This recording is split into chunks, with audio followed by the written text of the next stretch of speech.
Hey everyone, and welcome back to the channel. Today, we're diving headfirst into the world of money challenges. You've seen them all over the internet, right? The no-spend weeks, the jars filled with coins, the strict cash-only diets. They look great in a 30-second video, but the big question is, do any of these trendy challenges actually work in the real world? Do they lead to lasting financial change? Or are they just a quick fad that fizzles out? Well, I decided to put them to the test. For 15 days, I became a human guinea pig, trying out 5 of the most popular money challenges to see what would happen. And I've got to tell you, the results were not what I expected. One of these methods delivered real, tangible results almost instantly, while others, well, let's just get into it. First up, the classic, the one you see everywhere. The no-spend challenge. The rules are simple. For a set period, you don't spend any money on non-essential items. No coffee runs, no online shopping, no new gadgets. You only pay for necessities like rent, bills, and groceries. I tried this for a full week, and honestly, it was eye-opening. It forced me to become hyper-aware of every single spending impulse I had. That desire to grab a fancy latte on my way to work. Suddenly, I saw it for what it was, a habit, not a need. That urge to browse Amazon when I was bored. I realized it was just a way to kill time. So, for building awareness, the No Spend Challenge gets an applause. It shines a massive spotlight on your spending habits and helps you identify your triggers. But here's the massive problem with it. It's not sustainable. It's like a crash diet. You can white-knuckle your way through it for a week, maybe even a month if you're super disciplined. But what happens when the challenge is over? The rebound is real, and it is spectacular. After my week of extreme frugality, I felt like I deserved a reward. That little treat turned into a few treats, and before I knew it, I had spent more in the 3 days asterisk after asterisk the challenge than I would have in a normal week. It creates a cycle of deprivation, followed by overindulgence. It doesn't teach you how to manage your money in the long term. It just teaches you how to temporarily stop spending. So, for actual, lasting change, it's a fail. It's a great reset button, but it's not a long-term strategy. Next, I moved on to a vintage classic, the envelope system. You've probably heard of this one. You'd take out your cash for the month or week, and you divide it into labeled envelopes for different spending categories. You have one for groceries, one for gas, one for entertainment, and so on. When the money in an envelope is gone, it's gone. You can't spend any more in that category until the next period. I gave this a shot for my variable spending, like eating out and personal items. The physical aspect of this system is its biggest strength. When you physically hand over cash and see the money in your envelope dwindling, it hits differently than just tapping a card.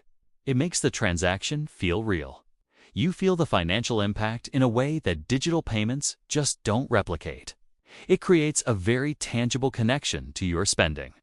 However, the envelope system feels like a relic in our increasingly cashless world. It's just not practical for most people anymore. What about online purchases? What about automatic bill payments? Trying to manage everything with physical cash felt clunky and inefficient.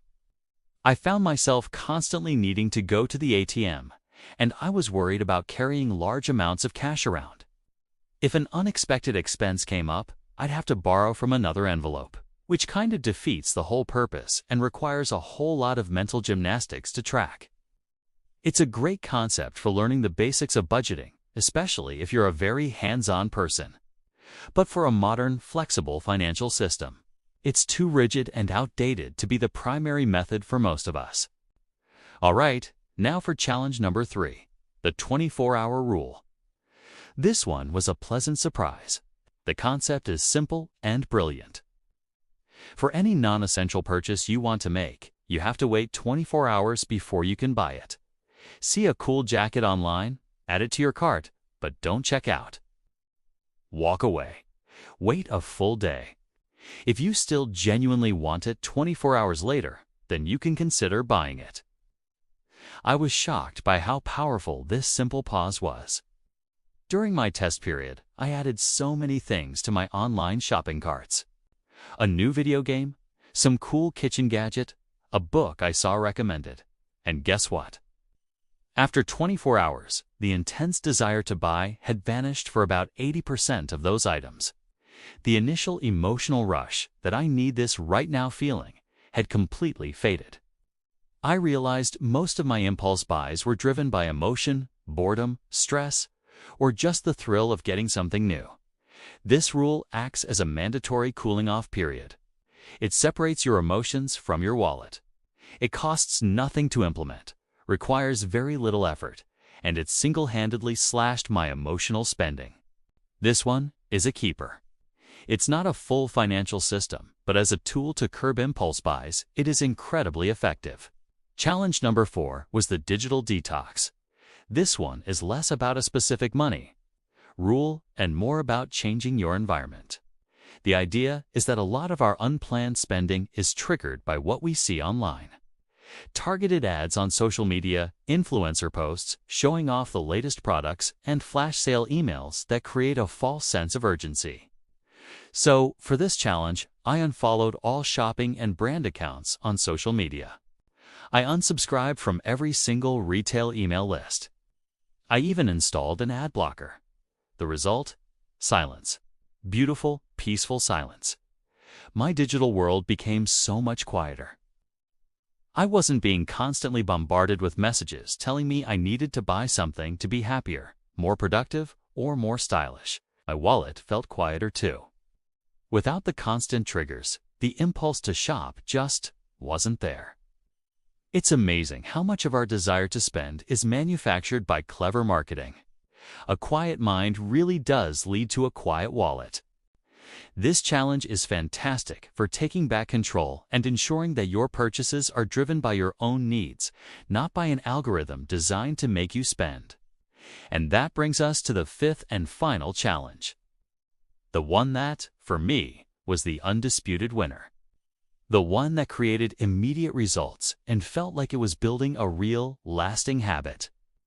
It's the daily transfer challenge. Sounds almost too simple to be effective, but hear me out. Every single day, you transfer a small amount of money from your checking account to your savings account. It doesn't have to be a lot. It can be $5. It can be $2. It could even be $1. The amount isn't the most important part. The consistency is. I started with just $3 a day. It was an amount so small, I barely noticed it was gone from my checking account. But here's what happened.